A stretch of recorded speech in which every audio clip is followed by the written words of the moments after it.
یہ بھائیوں most detail حدیث ہے عذاب قبر کے حوالے سے. میں اسے ورڈ بائی ورڈ پڑھوں گا اوریجنل کتاب سے. سنن ابی داؤد میں 4753 ہے. مسند امام احمد میں جلد 4 صفحہ 287 پر 18557 ہے. اور المستدرک للحاکم میں 107 نمبر حدیث ہے. مشکات میں 1630 نمبر ہے. اچھا یہ ابو داؤد کی جو اس کی روایت ہے اور مسند احمد کی اس میں آمش مدلس ہے اور ان سے روایت کر رہا ہے. لیکن جو المستدرک للحاکم کی روایت ہے اس میں امام آمش نے اپنی سماع کی تصریح کی ہے اور انہوں نے کہا کہ میں نے حدیث سنی ہے. ان سے روایت نہیں کی بلکہ انہوں نے حدثنا سے کی ہے. المستدرک للحاکم 107 نمبر حدیث میں وہ پڑھنے لگا ہوں ورڈ بائی ورڈ تاکہ اس کا سوز و گداز جو ہے وہ قائم رہے. برا بن عازب رضی اللہ تعالیٰ عنہ بیان کرتے ہیں کہ ہم رسول اللہ صلی اللہ علیہ وسلم کی مائیت میں ایک انصاری شخص کے جنازے میں شریک ہوئے. ہم قبر تک پہنچ گئے. ابھی اس کی لحد تیار نہیں ہوئی تھی کہ رسول اللہ صلی اللہ علیہ وسلم ہمارے پاس بیٹھ گئے. ہم بھی آپ صلی اللہ علیہ وسلم کے گرد بیٹھ گئے اس حال میں گویا ہمارے سروں پر پرندے ہیں. یعنی فل اٹینٹو ہو کر آپ صلی اللہ علیہ وسلم کے ساتھ ہم بیٹھ گئے. آپ کے مبارک ہاتھوں میں ایک لکڑی تھی جس سے آپ زمین کورید رہے تھے. آپ صلی اللہ علیہ وسلم نے سر مبارک اوپر اٹھایا اور فرمایا عذاب قبر سے اللہ کی پناہ طلب کیا کرو. آپ نے 3 بار یہ بات ارشاد فرمائی. پھر آپ صلی اللہ علیہ وسلم نے ارشاد فرمایا بندہ مومن جب دنیا سے رابطہ توڑ کر آخرت کی طرف متوجہ ہوتا ہے یعنی جب اس کی موت کا وقت آتا ہے تو سورج کی طرح چمکتے دمکتے سفید چہروں والے فرشتے جنتی خوشبودار جنتی کفن لے کر اس کے پاس آتے ہیں حتیٰ کہ وہ حد نظر تک اس کے سامنے بیٹھ جاتے ہیں. پھر ملک الموت تشریف لاتے ہیں حتیٰ کہ وہ اس کے سر کے پاس بیٹھ جاتے ہیں. اچھا قرآن میں بھی ملک الموت کا نام آیا ہے سورہ سجدہ کے اندر, احادیث کے اندر بھی. البتہ تورات میں اس کا نام اسرائیل بھی آیا ہے اور ہمارے اہل سنت کے جو اولین مفسرین ہیں امام طبری رحمہ اللہ المتوفی 310 ہجری انہوں نے بھی یہ ورڈ استعمال کیا ہے. لہٰذا موت کے فرشتے کو اسرائیل کہنا بھی جائز ہے ہمارے سلف کے ہاں. کیونکہ آج کل بعض لوگ کہتے ہیں اسرائیل نہیں ملک الموت ہی کہنا چاہیے. اسرائیل کا لفظ بھی ثابت ہے. پھر ملک الموت تشریف لاتے ہیں حتیٰ کہ وہ اس کے سر کے پاس بیٹھ کر کہتے ہیں پاکیزہ روح اللہ کی مغفرت اور اس کی رضامندی کی طرف چل. وہ روح ایسے نکلتی ہے جیسے مشکیزے سے پانی کا قطرہ, بالکل غیر محسوس طریقے سے اس کی روح نکال لی جاتی ہے. اور جب ملک الموت اس کی روح نکالتے ہیں تو باقی فرشتے اسے آنکھ جھپکنے کے برابر بھی ملک الموت کے پاس نہیں رہنے دیتے بلکہ اسے فوراً اس کے کفن اور اس خوشبو میں لپیٹ دیتے ہیں جو جنت سے لائی ہوتی ہے. پھر اس کی روح کو لے کر بلند ہوتے ہیں اور فرشتوں کی جس جماعت کے پاس سے وہ گزرتے ہیں تو فرشتے پوچھتے ہیں کہ یہ کیسی خوشبو ہے. تو وہ اس کے دنیا کے ناموں میں سے بہترین نام لے کر بتاتے ہیں کہ یہ فلاں بن فلاں کی روح ہے. حتیٰ کہ وہ اسے آسمان دنیا تک لے پہنچتے ہیں اور اس کے لیے دروازے کھولنے کی اجازت طلب کرتے ہیں تو جنت کے جو آسمانوں کے دروازے ہیں اس کے لیے کھول دیے جاتے ہیں. پھر ہر آسمان کے مقرب فرشتے اگلے آسمان تک اسے پروٹوکول دیتے ہوئے اس روح کے ساتھ جاتے ہیں حتیٰ کہ اسے 7ویں آسمان تک پہنچا دیا جاتا ہے. تو اللہ تعالیٰ فرماتا ہے میرے بندے کا نامہ اعمال علیین میں لکھ دو. جو سورۃ المطففین میں آیا ہے علیین اور سجین یہ 2 مقامات ہیں. ایمان والوں کی روحیں جو ہیں علیین میں ان کا نامہ اعمال لکھا جاتا ہے اور جو منافقین ہیں مجرم ہیں سجین میں لکھا جاتا ہے. سورۃ المطففین سورت نمبر 83 ہے پارہ نمبر 30 کے اندر. اور اسے واپس دنیا کی طرف لے جاؤ کیونکہ میں نے انہیں اسی دنیا سے پیدا کیا اور اسی میں انہیں لوٹاؤں گا اور پھر دوبارہ اسی سے نکالوں گا. پھر اس کی روح اس کے جسم کی طرف لوٹا دی جاتی ہے. لیکن یہ لوٹنا دنیا کا سا لوٹنا نہیں ہوگا. یعنی وہ لوٹنے کے بعد یہ نہیں ہے کہ مردہ قبر میں کوئی بیٹھ جائے گا ہمیں نظر آئے گا. یہ سب کچھ برزخی معاملات ہوں گے جو میں نے پچھلی دفعہ ڈسکس کیے تھے سورہ فاطر کی آیت نمبر 42 کے تحت کہ نیند کی حالت میں بھی انسان کی روح قبض ہوتی ہے لیکن اس کو چٹکی کاٹے تو وہ جاگ اٹھتا ہے. روح کا تعلق بھی رہتا ہے اس حالت میں بالکل اس طریقے سے. ایک ڈیفرنٹ لائف ہے برزخی لائف. پھر دو فرشتے اس کے پاس آتے ہیں یعنی اس کی قبر میں، اسے بٹھا کر پوچھتے ہیں. اب یہ وہ 4 سوال یہاں پر آ رہے ہیں اس ڈیٹیل حدیث میں. پہلا سوال کرتے ہیں تیرا رب کون ہے؟ من رب کا؟ وہ کہتا ہے ربی اللہ، میرا رب اللہ ہے. دوسرا سوال پوچھتے ہیں تیرا دین کیا ہے؟ ما دینوں کا، تیرا دین کیا ہے؟ تو وہ کہتا ہے میرا دین اسلام ہے. پھر پوچھتے ہیں کہ وہ آدمی جو تم میں مبعوث کیے گئے وہ کون ہے؟ اب یہاں پر وہ ڈیٹیل آئی. الذی بعث فیکم، وہ شخص جو تم میں مبعوث کیا گیا تھا وہ کون تھا؟ تو یہ جو کہتے ہیں نا قبر میں آپ صلی اللہ علیہ وسلم آ جاتے ہیں، تو کہ کسی حدیث میں بھی نہیں ہے. اس میں ڈیٹیل آ گئی کہ اس سے پوچھا جاتا ہے جو شخص تم میں پیغمبر بنا کر بھیجا گیا وہ کون تھا؟ تو وہ کہتا ہے ہوا محمد رسول اللہ، وہ اللہ کے رسول محمد صلی اللہ علیہ وسلم. مسئلہ حاضر و ناظر میرا ریکارڈ ہے، مسئلہ نمبر 7، جس میں نے یہ تمام شبہات کلیئر کی ہیں. یہ 3 سوالوں کے بعد اچھا جامعہ ترمذی میں ایک حدیث ہے 3120، اس میں الفاظ ہیں کہ وہ پوچھتے ہیں من نبیو کا، تیرا نبی کون ہے؟ اس میں تو آیا نا کہ اس شخص کے بارے میں تیرا کیا عقیدہ ہے، اس میں من نبیو کا الفاظ ہیں. جامعہ ترمذی 3120. اچھا اللہ کا شکر ہے کہ یہ نہیں پوچھتے تیرا فرقہ کون سا ہے، تو کس امام کی تقلید کرتا تھا، کیڑی مسیتی تو نماز پڑھتا سا ہے. دیکھ لے کوئی چیز نہیں. تیرا رب کون ہے، تیرا دین اور نبی صلی اللہ علیہ وسلم. تو دنیا میں بھی ہم یہی کہتے ہیں اللہ رسول قرآن، یہی بات ہے. تو قبر کے اندر جا کر بھی یہی سوال ہے. اب وہ جب 3 سوالوں کے جواب دیتا ہے تو فرشتے 4تھا سوال اس سے پوچھتے ہیں، جو میں نے قبر کا 4تھا سوال، مسئلہ نمبر 78. تمہیں کیسے پتا چلا، ان 3 سوالوں کے جواب تمہیں کیسے آئے؟ وہ کہتا ہے میں نے اللہ کی کتاب پڑھی تھی، میں اس کتاب پر ایمان لایا اور میں نے اس کے حق ہونے کی تصدیق کی. اللہ کی کتاب پڑھی ہوگی تو تصدیق کرے گا نا. اگر سنا کے سنی ہوگا تو کیا تصدیق کرے گا؟ ہاں پڑھا کے سنی ہوگا تو تصدیق کر دے گا. پھر آسمان سے آواز آتی ہے میرے بندے نے سچ کہا، اس کے لیے جنتی بچھونا بچھا دو، اسے جنتی لباس پہنا دو اور اس کے لیے جنت کی طرف دروازہ کھول دو. قبر کے اندر ہی جنت کی طرف دروازہ کھول دو. یعنی آپ سمجھ لیں جس طرح یہ اب ٹچ سکرین موبائل رکھ کے اور جناب لیپ ٹاپ رکھ کے سامنے لوگ بیٹھے ہوتے ہیں نا، تو ایک دوسری دنیا میں چلے جاتے ہیں. تو جنت کا فزیکلی دروازہ کھول دیا جائے گا، اس کو جنت کی ہوائیں بھی، خوشبو بھی آئے گی اور انتظار وہ کرے گا. وہاں اسے ہوا کے جھونکے اور خوشبو بھی آتی ہوگی اور حد نظر تک اس کی قبر کو کشادہ کر دیا جائے گا.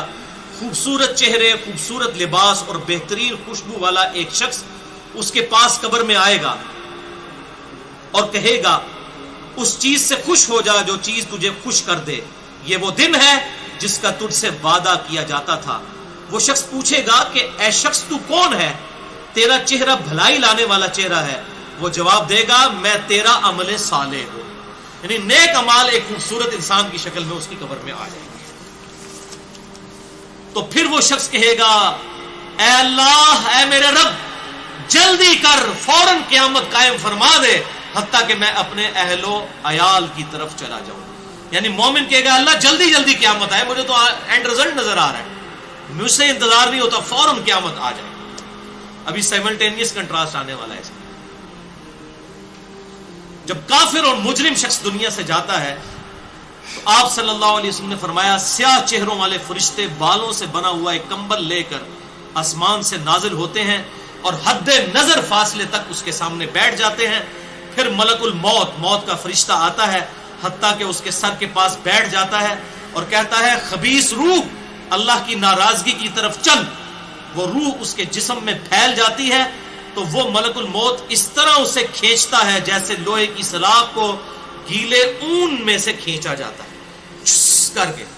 گرم سلاخ جو ہے وہ اونی کپڑے کے اندر، گیلے کے اندر ڈال کے یوں کھینچی جائے نا، تو اس طرح اس کے پورے جسم سے اس کی روح نکالی جاتی ہے. بولے اعوذ باللہ تعالی.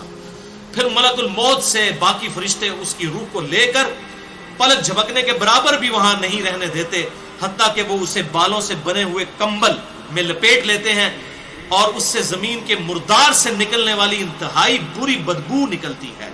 وہ اسے لے کر اوپر چڑھتے ہیں تو وہ فرشتوں کی جس جماعت کے پاس سے گزرتے ہیں تو فرشتوں کی جماعتیں کہتی ہیں کیسی خبیث روح ہے.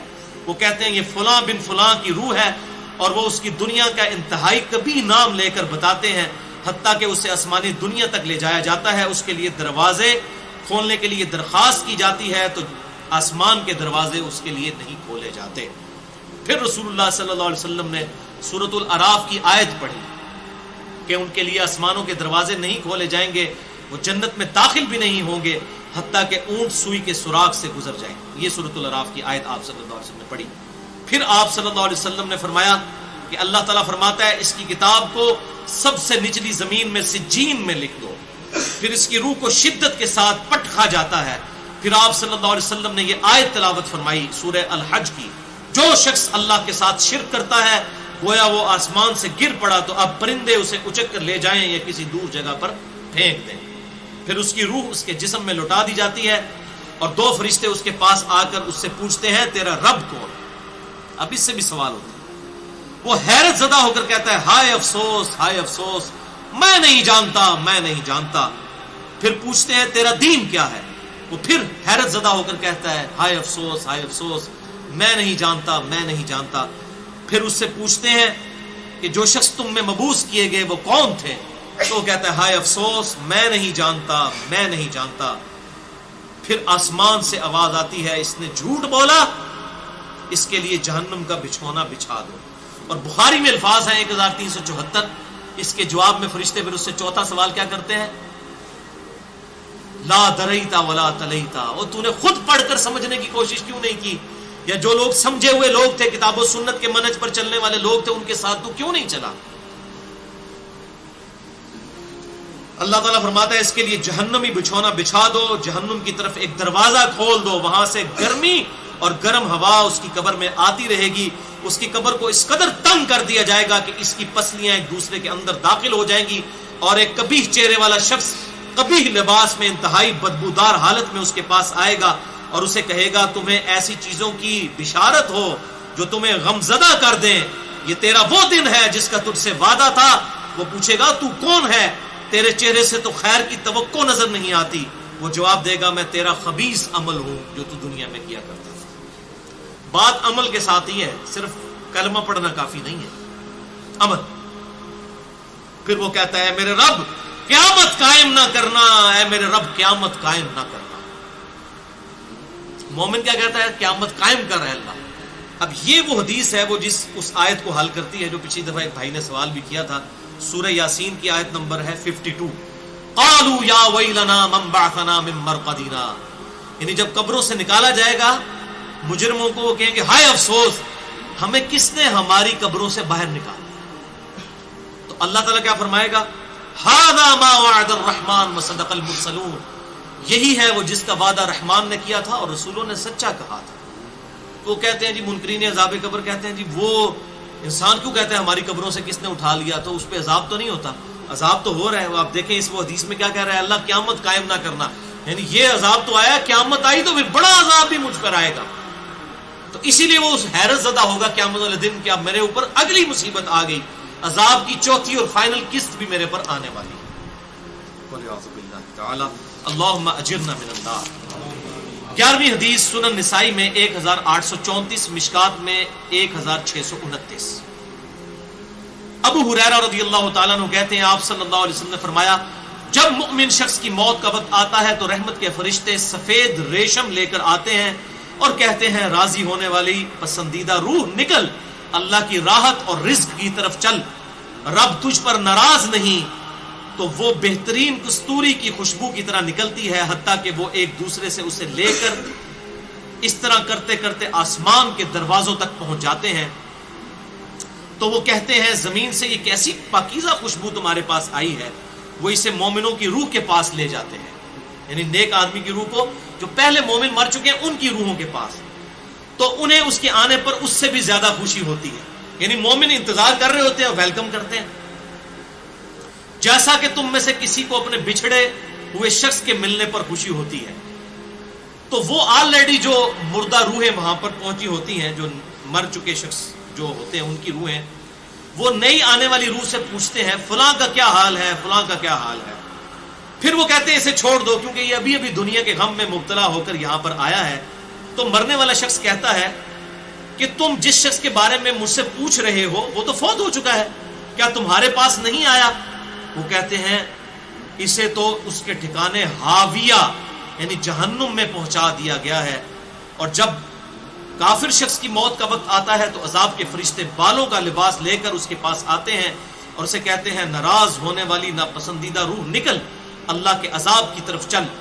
وہ مردار کی انتہائی بدبو کی صورت میں نکلتی ہے، حتیٰ کہ وہ اسے زمین کے دروازے کے پاس لے آتے ہیں تو وہ کہتے ہیں یہ کتنی بدبودار ہے، حتیٰ کہ اسے کافروں کی روح کے پاس ملا دیا جاتا ہے۔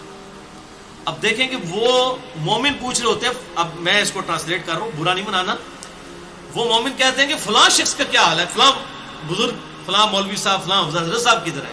وہ کہتے ہیں وہ تو جناب کدوں نہ مار بیٹھے تو آڈے کول نہیں پہنچے، اور پھر فرشتے کہتے ہیں جناب ایتھے نہیں آئے جو دوزخ ہی دیکھ لیں۔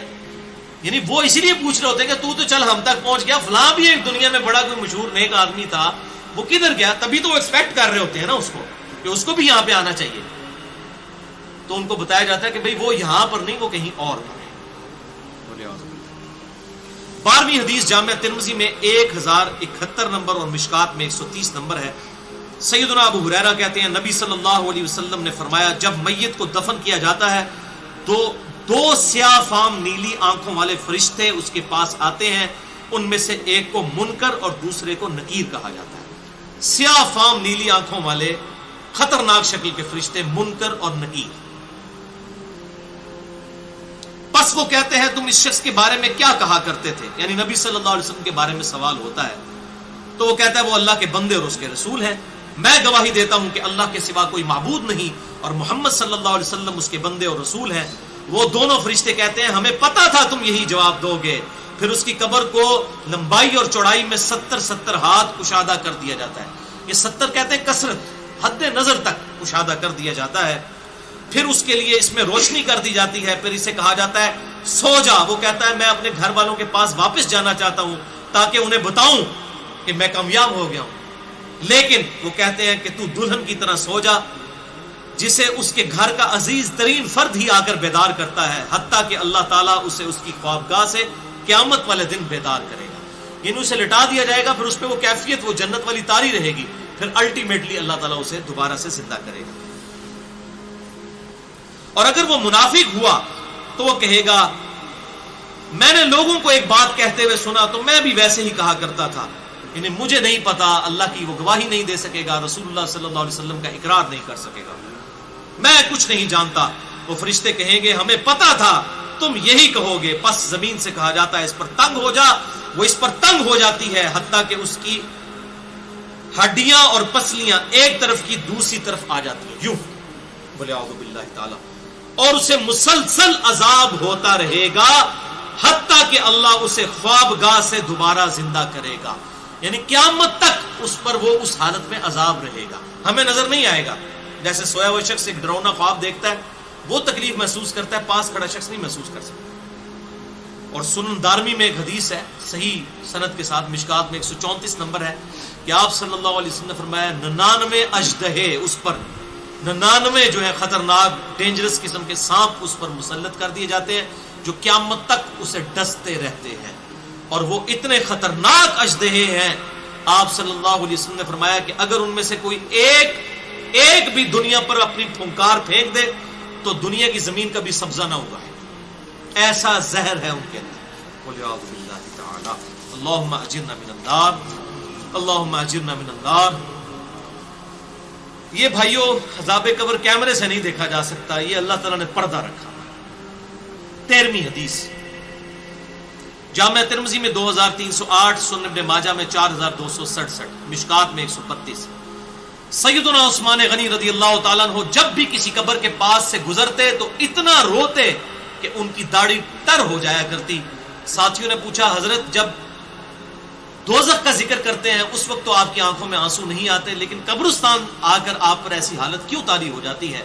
تو سیدنا عثمان نے فرمایا کہ میں نے اپنے محبوب صلی اللہ علیہ وسلم سے سنا کہ بے شک قبر آخرت کی منزلوں میں سے پہلی منزل ہے، جو اس میں بچ گیا اگلی منزلیں اس کے لیے آسان ہوتی چلی جائیں گی، اور جسے یہاں پر مشکل درپیش ہوئی اس کی اگلی منزلیں اس سے بھی مشکل در مشکل ہوتی چلی جائیں گی۔ پھر آپ صلی اللہ علیہ وسلم نے فرمایا میں نے قبر سے زیادہ سخت اور برا منظر کبھی نہیں دیکھا۔ تو یہ حضرت عثمان غنی رضی اللہ تعالیٰ عنہ کی وہاں پر یہ حالت ہوتی تھی، اور اس میں کیا الفاظ ہے؟ قبر آخرت کی منزلوں میں سے پہلی منزل ہے۔ لہذا یہ پرفیکٹ دعا ہے، اللہم ربنا آتینا فی الدنیا حسنہ وفی الآخرۃ حسنہ وقنا عذاب النار۔ یہ مولویوں نے جو اپنے بیچ میں جو ہے وہ انجینئرنگ کرنے کی کوشش کی ہے، وقنا عذاب القبری، وقنا عذاب الحشری، یہ جو بدعت داخل کی ہے، اس کی ضرورت ہی نہیں ہے، کیونکہ عذاب قبر بھی اس میں داخل ہے۔ اس میں الفاظ آپ نے دیکھ لیے کیا ہے، قبر آخرت کی منزلوں میں سے پہلی منزل ہے، تو وقنا عذاب القبری وقنا عذاب الحشری کہنے کی ضرورت ہی نہیں ہے۔ ربنا آتینا فی الدنیا حسنہ وفی الآخرۃ حسنۃ وقنا عذاب النار۔ تو اس سے یہ بھی بات پتہ چل گئی کہ قبرستان جانے کا مقصد ہے آخرت کی یاد، جو صحیح مسلم میں حدیث ہے 2259 کہ قبروں پہ جایا کرو تاکہ آخرت کی یاد آئے۔ تو سیدنا عثمان بھی دیکھیں قبرستان جا کر وہاں پر آخرت کی یاد کے لیے جایا کرتے تھے، اور یہ حقیقت بات ہے، قبرستان جانے سے ہی انسان کا قبلہ درست ہوتا ہے۔